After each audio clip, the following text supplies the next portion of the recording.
Bon, si les intellectuels parfois sont amnésiques, les populations ne le sont pas. Les populations mesurent, chers amis, d'où nous venons. Lorsque le président revient aux affaires, il n'y avait plus d'État. Le pays était devenu le siège de l'insécurité.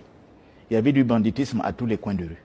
Et c'était un grand défi de ramener le pays à cette situation de désordre généralisé, d'insécurité notoire, à une situation de paix comme celle que nous avons aujourd'hui. Croyez-moi, mieux vaut être pauvre dans la paix que d'être riche dans les violences.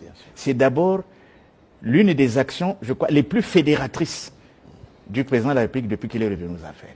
Parce que quand vous avez la paix, vous savez, nous sommes un pays, les gens ne mesurent pas, c'est quand on la manque, comme c'est le cas à l'Est, la RDC quand même mesure l'intérêt de la paix, que vous avez la possibilité d'aller à Pointe-Noire, Infondo, Ouesso.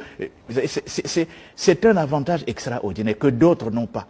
Et rien que ça, croyez-moi, il y en a qui sont prêts à prendre le bulletin de Denis Sassou Nguesso et le mettre dans l'urne. Et il y en a d'autres.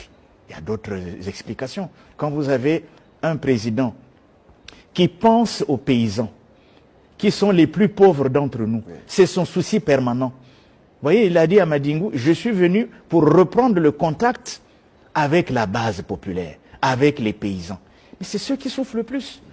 Parce que souvent, ils sont dans des zones difficiles. Il n'y a pas l'eau, il n'y a pas l'électricité. Les routes sont complètement abîmées. Et ils croulent sous le poids des charges qu'ils doivent supporter pour l'école des enfants. Mais ceux-là, ils font la production agricole. Le minimum que nous pouvons consommer aujourd'hui qui ne vient pas de l'extérieur, ce sont les paysans. Donc à partir de ce moment-là, nous les avons sur tout le... D'ailleurs, vous constaterez, ça vous a...